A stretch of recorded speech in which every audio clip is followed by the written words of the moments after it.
It's my pleasure to introduce Jance, author of Damage Control. I'm here to talk about a new book. Thank you.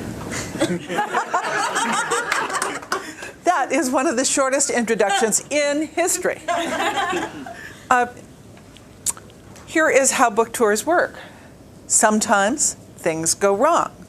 And what went wrong today is the books aren't here. And so when the books come in and you receive your book, I'll be gone. And so just hang on to it, and if at a future time you see that I'm going to be doing a signing, feel free to bring your book and have it signed at another event. My corporate policy is to leave no book unsigned. And so when people show up with bags of books, if they have all 39 books, I do make them wait until the end of the line. But if I wrote it, I do sign it. So I'm sorry your book's on here today, but what can you do? This has been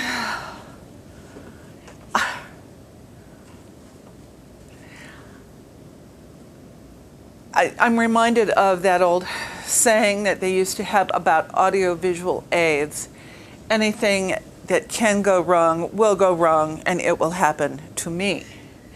And so one of the very disturbing things about starting this book tour is I have a database. My database is a lot like a crab pot. Once you get in, the only way out is to die. But before a book comes out, I send out notices to all of the people in my database. And so in the past, I have been able to be licensed by AOL to be a periodic spammer, an occasional spammer. But this time, they no longer allow occasional spammers. What they do allow is every Viagra commercial in the world can come to me. But when I tried to send out notices to people who have asked to be on my list, they shut us down. And they not only shut down my AOL account, they shut down every mail account in our network. And it has taken us days to get back up and running. And so that's been an issue. I think AOL and I are going to come to a parting of the ways. Gmail. AOL shut down our Gmail account. I mean, they shut down MacMail. Pardon? They locked it out. They locked everything out. Every single thing. I spent 5 hours on the phone with one person after another after AOL, and they could not get us turned back on. It was, I'm sure this is good news to you. It was very, it was annoying as hell to me.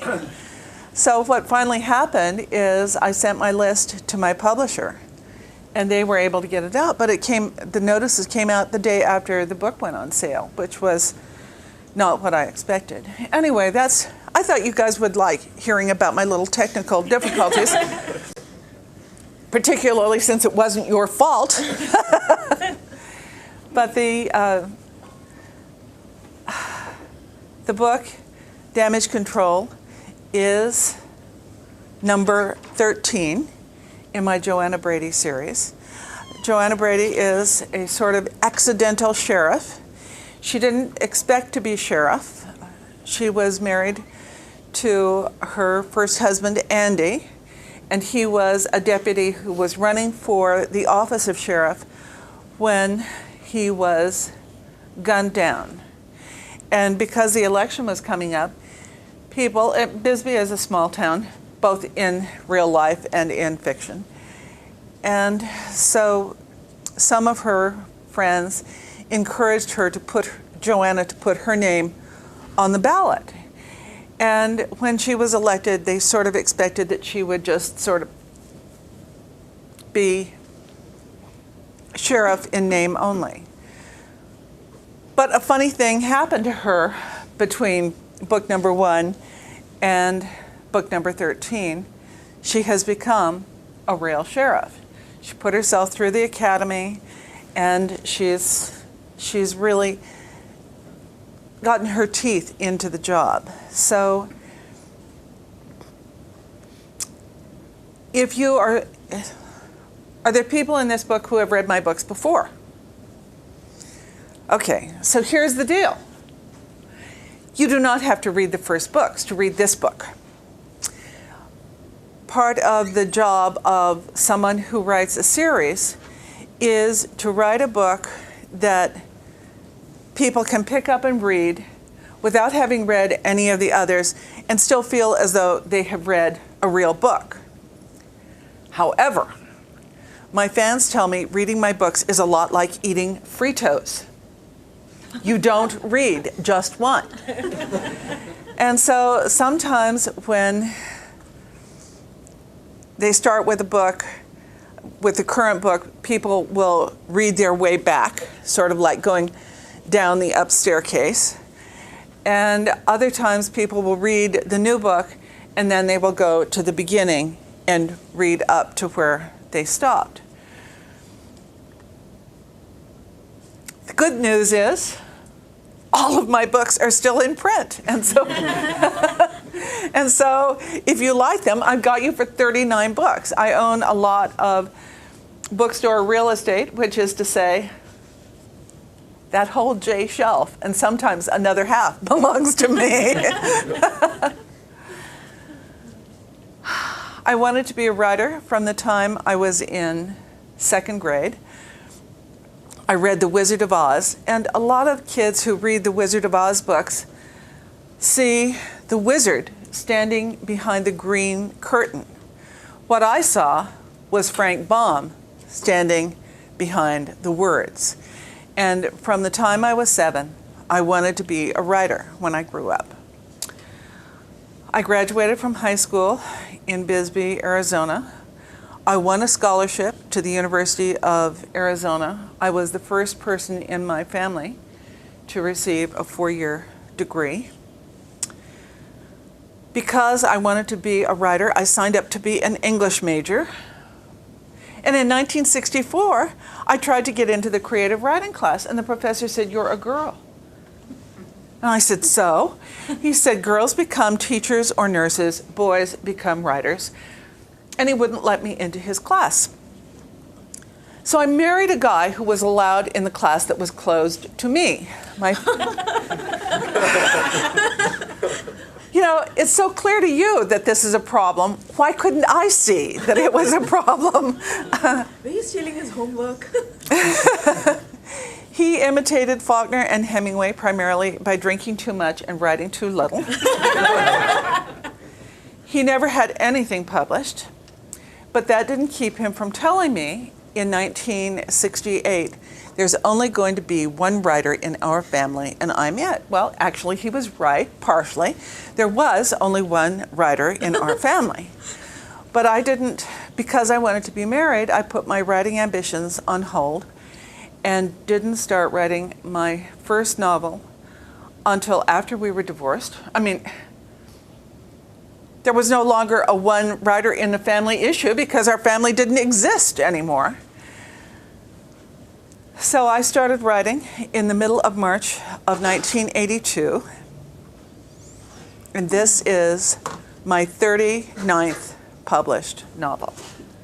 When I started writing, I was a single parent with 2 little kids, a full-time job selling life insurance, and I wrote every morning from 4 a.m. to 7 a.m. before I got the kids up to go to school and got me dressed to go sell life insurance. And when I meet people who say, well, you know, someday when my life is perfect, I'm going to be a writer too, I say, I don't think so.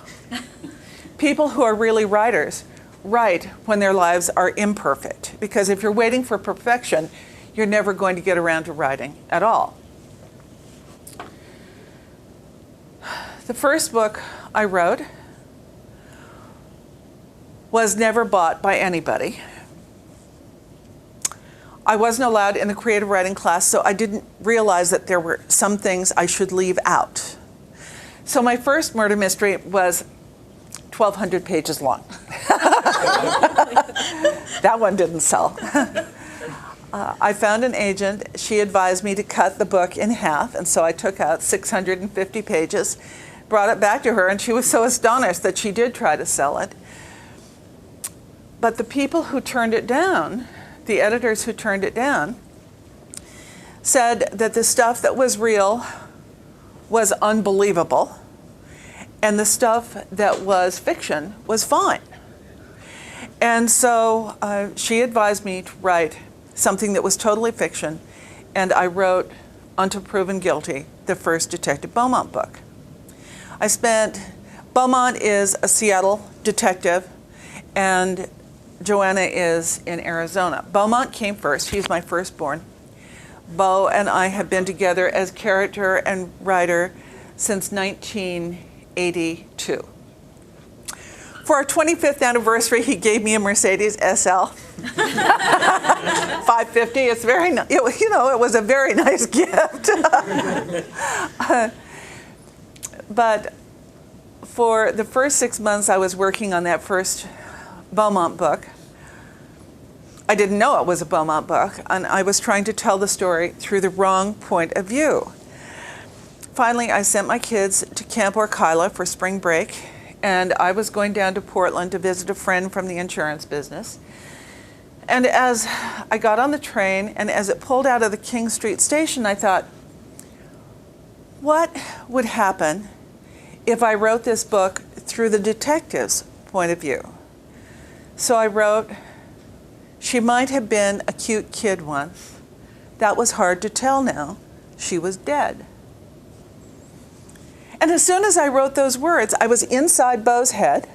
I was walking around the crime scene, seeing this dead child through his point of view. And in the course of the next 5 days, I wrote 30,000 words by hand. I didn't have a computer then. These were the old days. And because the book had been constructed in my head, the story was constructed, all I needed to find was a point of view from which to tell the story. So there are now 18 Beaumont books out. You guys will like this. My first husband, as I mentioned, was a bit of a pill. I was 18 years old when I brought him home and introduced him to my parents, and my parents said, yikes, he's an alcoholic. I said, oh, you're just teetotalers. What do you know? Well, of course, they were right, and I spent 18 years trying to prove them wrong. But as soon as I brought him home, my father, who was an old life insurance guy, had me buy a life insurance policy of which I was both the owner and the beneficiary. And so when he died of chronic alcoholism at age 42, a year and a half after I divorced him, $50,000 worth of life insurance came into my life. I hadn't published anything, but I invested 10% of that money in my future as a writer.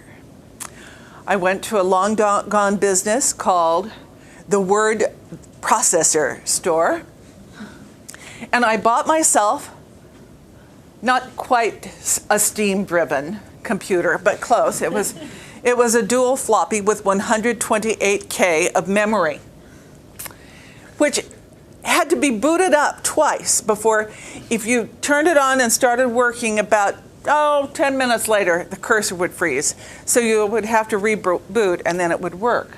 But the guy who installed my word processing program fixed it so that when I booted it up, the words that flashed across the screen were these: a writer is someone who has written today.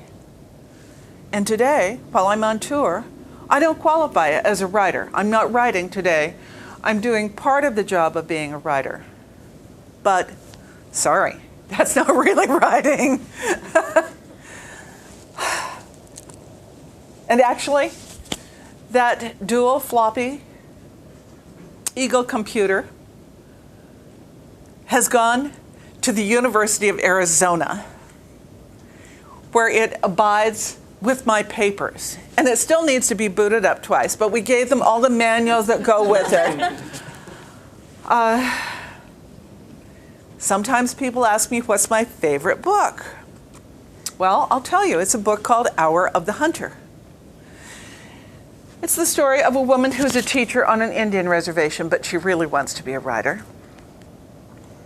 She too had a husband who said there was only going to be one writer in their family. He's dead at the beginning of the book. And the crazed killer, he turns out to be a former professor of creative writing from the University of Arizona. Which was why it was so amazing that the University of Arizona awarded me an honorary doctorate of humane letters a couple of years ago. They gave me the degree at graduation.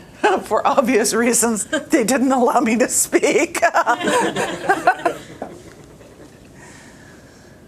Now I'll tell you a little about damage control. This has just been sort of an overview. I wrote, the Beaumont books are written in the first person through the point of view of a middle-aged male homicide detective.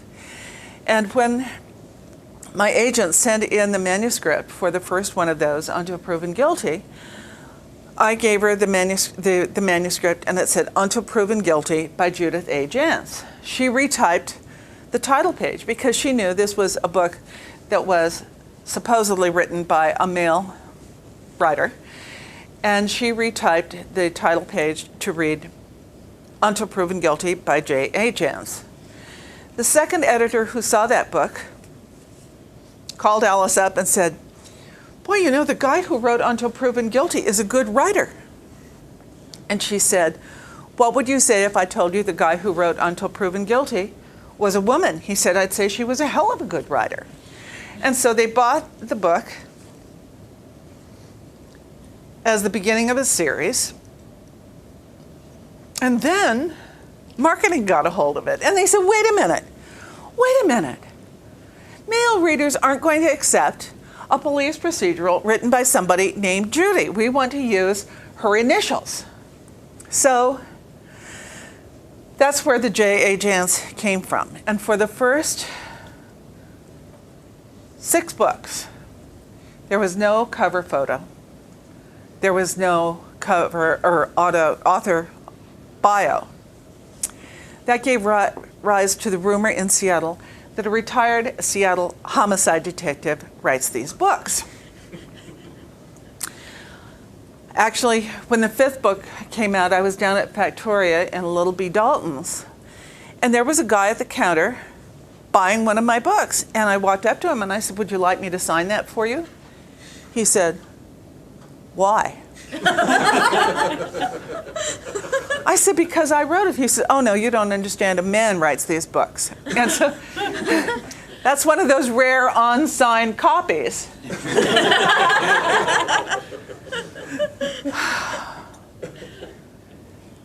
Actually, the first book that had my photo on it was, which one? Book number 7, Dismissed with Prejudice. And we went into the bookstore. It was Father's Day. We took the kids to brunch at Marie Callender's. This is going to date Bellevue for all of you. Marie Callender's was still at Bell Square. And then we went over to Tower Books. Now, did you ever go to Tower Books here in Bellevue? It was really memorable. On that particular day, the guy who was running the cash register was dressed as Robin Hood, complete with a little quiver of arrows and the little curly-toed shoes. It was an interesting place. But I went in there, and there was a table that had 4 stacks of my new book, 20 copies deep. And there was a woman standing there looking at them. And so I walked up to her. I learned sales by selling Girl Scout cookies. And so I walked up to her and I said, are you interested in murder mysteries? And she said, yes. And I said, these are mine. And she said, really? Well, just then my stepson, Bill J., who is 6'4" and quite imposing, walked up behind me and he put his arm around my waist and he said to the woman, "You have to forgive her. She does this all the time. She goes into bookstores and impersonates authors." and her eyes got that big and she took a step back and Bill just went right after her. He said, "We just got her out of the home yesterday."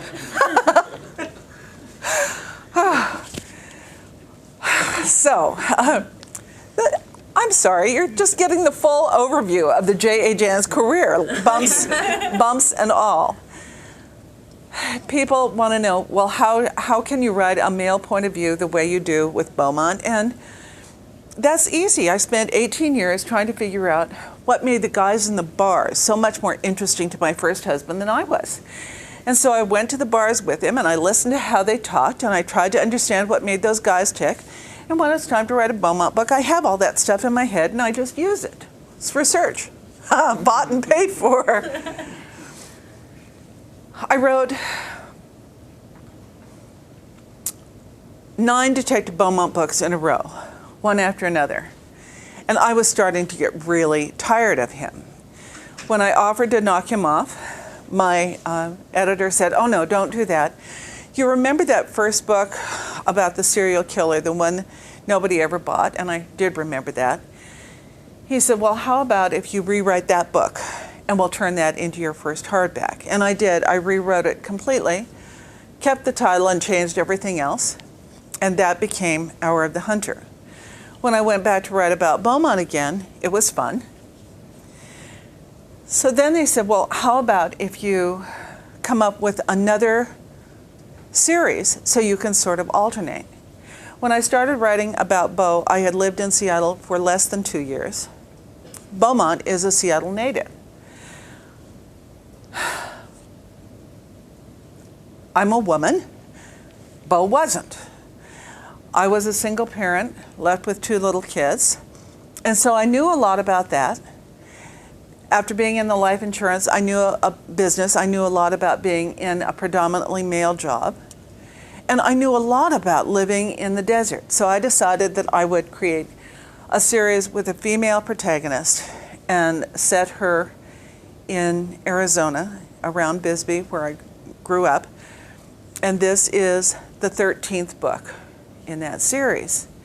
People want to know, well, where do you get your ideas? If you're really lucky, ideas will just come right to you. On the 17th of March of last year, my husband and I were sound asleep in our beds in Tucson, Arizona, when our dog, Daphne, who had been desperately ill for 2.5 months with a fungal disorder, and who hadn't barked for 2.5 months, awakened us barking frantically to let us know there was an intruder in our bedroom. We had just spent $15,000 in veterinarian care on Daphne. And my husband was sort of upset about that until Daphne saved us. Now Daphne's vet bills are covered for all eternity. But finding out about that guy, finding out that he was AWOL from a halfway house in Tucson, and that nobody was really responsible for looking after him, caused me to say, well, you know, I write murder mysteries. This is too good an idea to pass up. So when you read Damage Control, once your copies get here, you will find that it starts with an incident very much like that, where someone breaks into a woman's bedroom. But I was using my literary license, and I will tell you that the guy in her bedroom is dead as a doornail by the end of the prologue. That's one of the things about writing fiction. I get to change stuff the way I want. Joanna has been at war with her mother for as long as she can remember. What I found when my husband died was that the parent who's left is the one who's left holding the bag. Yes, the parent who's dead is dead. But the parent who's living is the one who has to say, you have to clean your plate, you have to do the dishes, you have to take out the garbage, you have to go to school, no, you can't drive the car. And so the parent who's gone gets to be, he's got King's X. May I borrow After the Fire for a second? This is a book of poetry that I wrote during that hard time. And I know that I wrote a poem that deals with that. I'll have to put down my microphone. You know, they think everybody's going to have a belt that will hold a microphone. No. Then they think that everybody will have a pocket. No. That's not true either. And yes, I know that there's there's got to be an index in here, but I don't know the index. So forgive me while I just scroll through this for a minute. Building a legend. It's easy now for him to be a hero. He's moved beyond the reach of new mistakes. In legend, he is twice as big as life-size. And the things he did were honorable and great. It's easy, too, to make him out a villain. There's no one here to speak in his defense. If I give each act a black and hidden motive, who would care or know the difference? Then let me find the middle ground between them, these two opposing views of one who's gone. And when I tell the children of their father, let me lighten truth with just a pinch of sun. That's what's been going on in Joanna Brady's life. Her father was a sheriff who died when he was run over by a drunk driver when Joanna was 15 years old. And so her mother is the one who was left dealing with this traumatized child. I think it's likely that Joanna was not easy to get along with. She was pregnant when she got married at age 17. Do you think maybe there was a little bit of a problem there?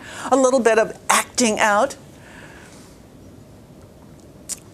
In the previous books, Joanna has had this astonishing case of hero worship for her dead father. And everything that's happened to her that's bad has been her mother's fault. In this book, she is gradually coming to see that maybe her father wasn't as perfect as she thought he was, and maybe her mother isn't as bad as she thought she was either. Now, actually, Joanna Brady's mother, Eleanor Lathrop, her battles with Joanna are sort of mirrored on my battles with my own mother when I was in my 20s. It was amazing. The older I got, the smarter my mother got.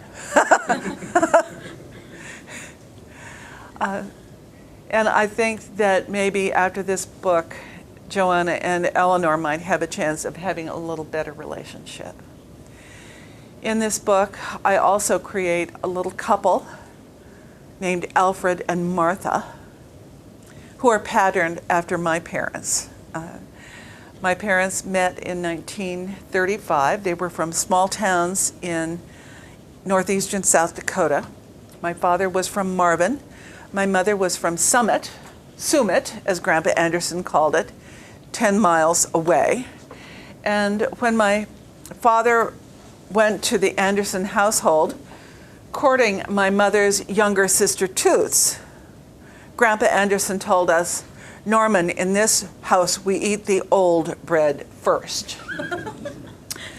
So my father spent the next 68 years of his life with my mother as opposed to with my Aunt Toots, who is a bit of a ditz, and I think my father actually got the best of that bargain. But they were an interesting pair. They were married for 68 years, and as they got older, my father sort of began developing a few mental problems and was sort of forgetful. So he couldn't always find his way home. He could still drive, but he couldn't get home on his own. My mother had macular degeneration, so she couldn't drive, but she could see well enough to tell him where to turn. So they had this symbiotic relationship. You had to have both of them to have a working pair. And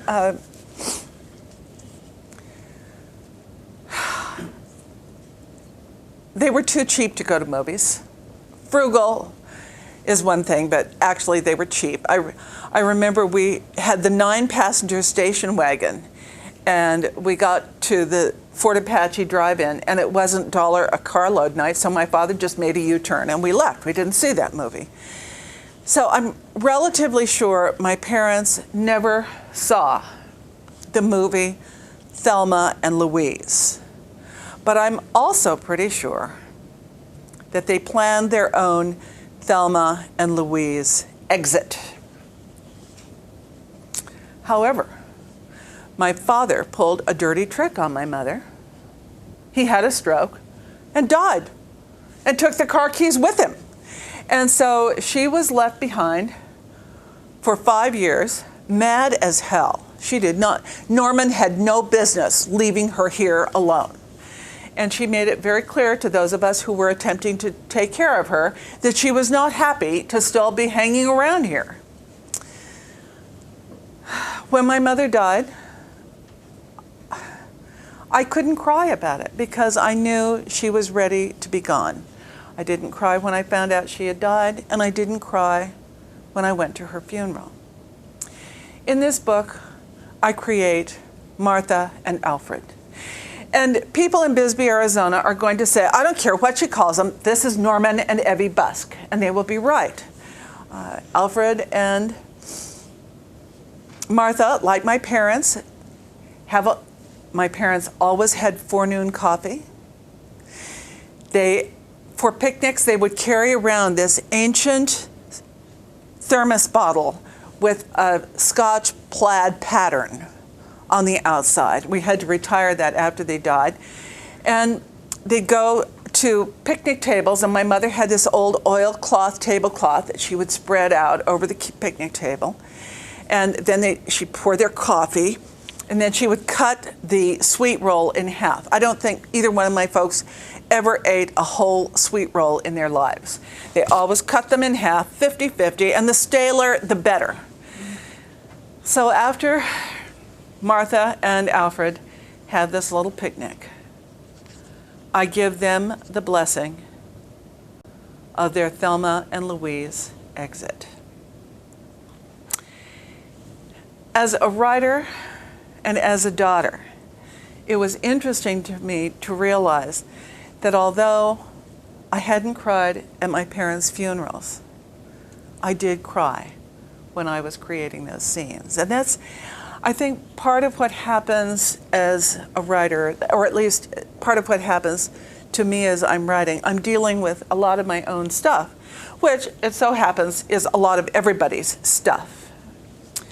Damage Control is dedicated to my brother, Jim. Jim was a fireman in Bisbee. He was the PT guy. He liked to outdo all the younger guys in terms of whatever. Whatever it was, he could do more of it and better. A couple of months after my brother's 50th birthday, he was swimming in the ocean off Hermosa Beach in California. He suffered a devastating heart attack while still in the water. The lifeguard dragged him out of the water, but he could not be revived. So Jim's funeral was the first fallen officer funeral I personally have ever attended. And when you're there to watch them fold up the flag and hand it to the widow, when you hear the bagpipes play, once that was over, I could never listen to bagpipes in the same fashion again. And then there's the last, some jurisdictions call it the last call or the last radio transmission where they call out the officer's name over the radio and he doesn't respond. In this book, Joanna has her first deputy fall victim to a line of duty shooting. And I think I used what I learned from Jim's funeral to create what happened in the aftermath of Danny Sloan's death. And I really think that in 39 books, it's some of the most powerful writing I've ever done. And I cannot read through that part. You notice I'm not reading it aloud because I know I wouldn't be able to get through it. But this book, if you look at the dedication page, you will see it's for Jim. I didn't go into the details, but you know it's in memory of my brother, and I know it. Any questions? You didn't tell me how long I could talk, and so I may have run out of time. Am I over? No? Oh, okay. Are there any questions? Are you still living in Seattle? Actually, I'm not in Seattle. I'm in Bridle Trails. Did you do what here? I did not, but you know, I always said I would never live in Bridle Trails because it's so dark. I'm a girl from the desert where you can see sun and sky, and I always said I would never live in Bridle Trails because it was so dark. But then we found a house down at the south end where whoever had that house built had the same idea about trees that I do. And so they clear-cut that acre. And so our house is this little splash of sunlight. But when I left, I told Dave that, well, I'll just turn on my Garmin. I'll be able to get here. Well, the Garmin didn't get far enough out from under the trees to figure out where it was until we were turning onto 6th. I mean, that wasn't much of a help. But the trees are so thick that it couldn't get a view of the sky. So, but fortunately I was able to bumble around and find my way here. So, but we also have a house in Tucson. Yes? I was wondering if we read your books out of order, will we be spoiling any of the surprises in the earlier books for ourselves? I hope not. I don't think so. If you are someone who, there are orderly people in this world who must read them in order, and God love you. But I don't think you'll be spoiling anything. I think what'll happen is you'll want to find out what went before. But if you have to read them in order, do it. So I know what game companies and record store companies think about the used game market, the used music market. How do you and how do authors in general feel about the used book market? Well, my philosophy is I don't care how they get that first book. Because if I've done the job right, pretty soon they're going to have to buy a new book.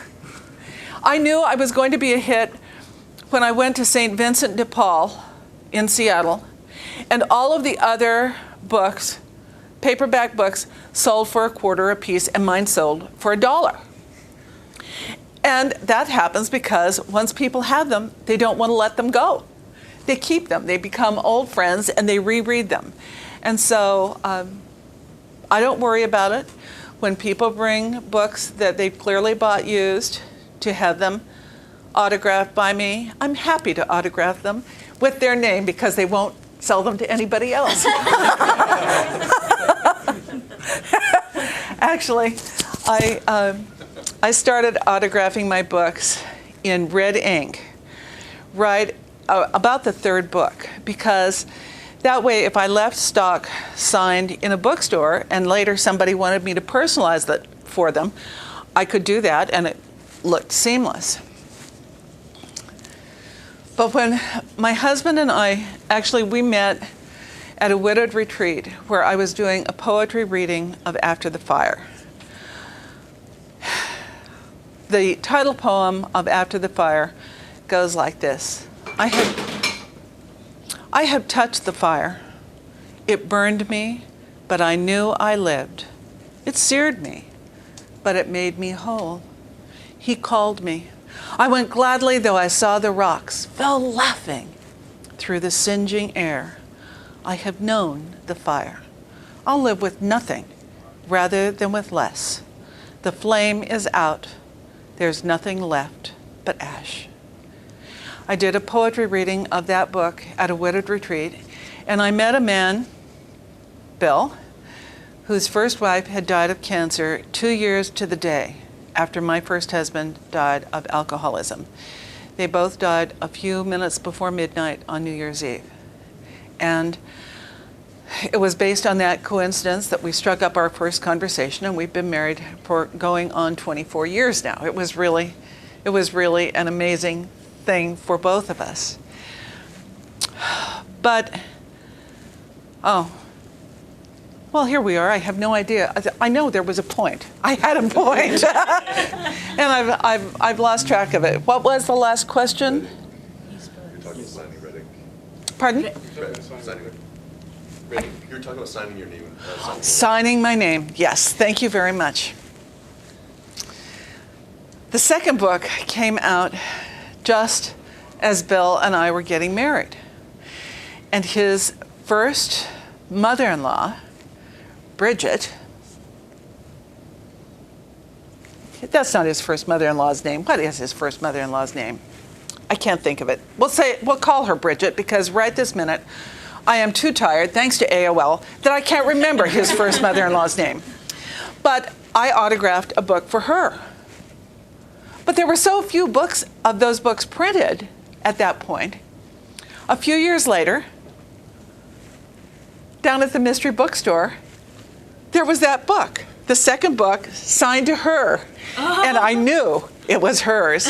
And so I bought it from them, and I sent it to her, and I said, "You must have misplaced this."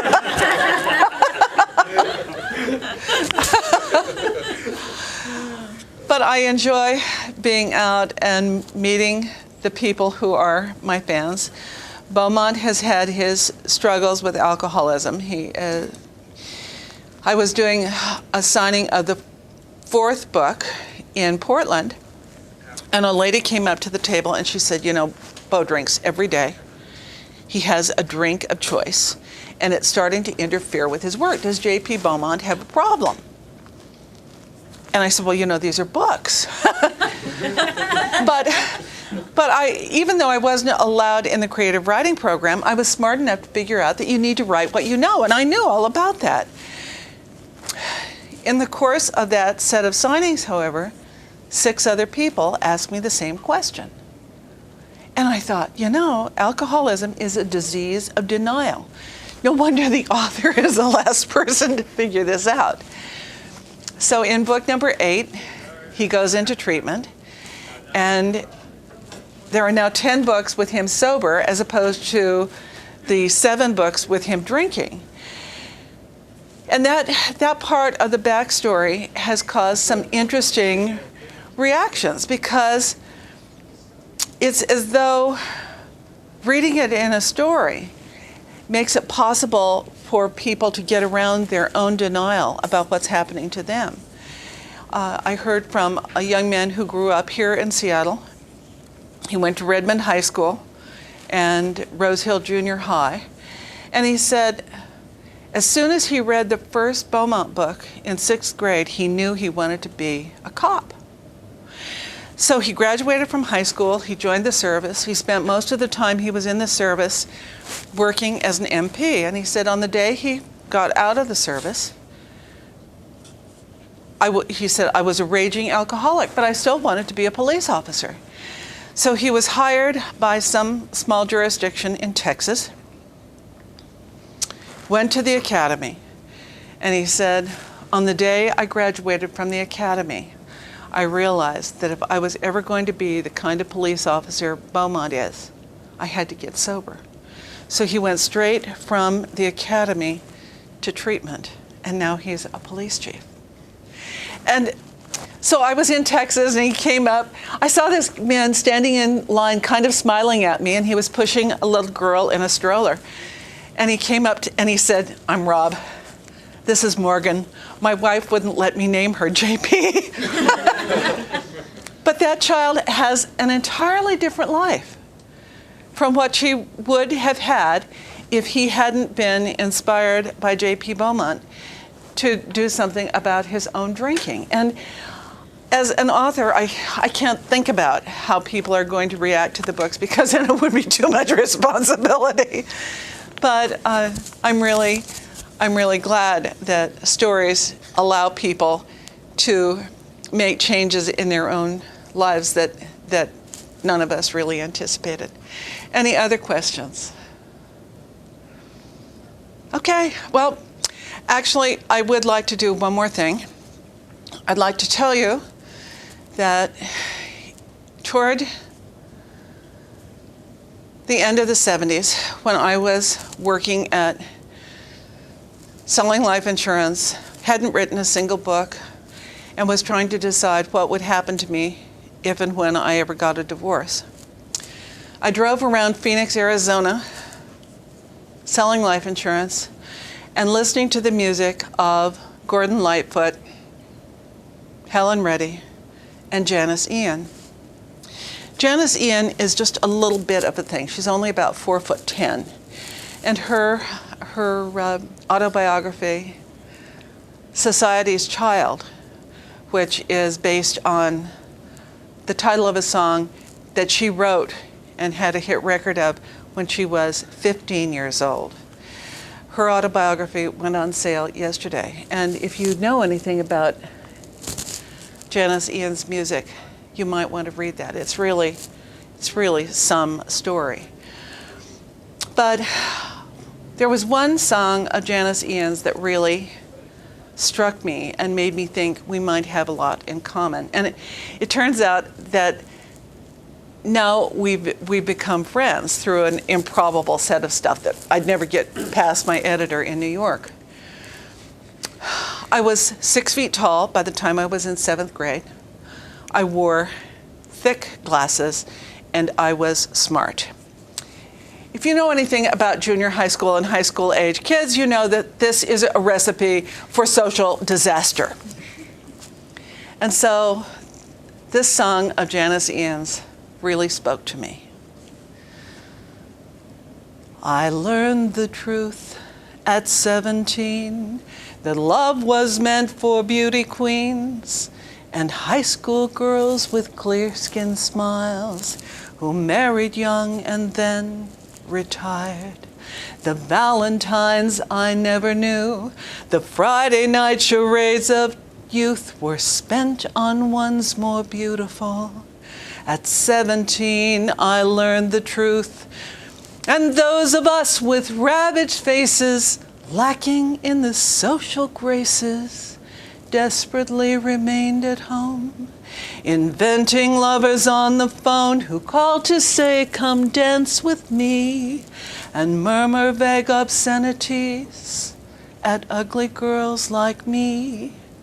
At 17, a brown-eyed girl in hand-me-downs whose name I never could pronounce said, pity please the ones who serve. They only get what they deserve. The rich relation hometown queen marries into what she needs with a guarantee of company, haven for the elderly.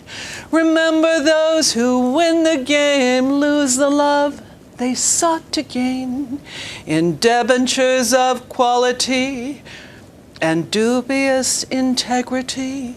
The small town eyes will gape at you in dull surprise when payment due exceeds accounts received.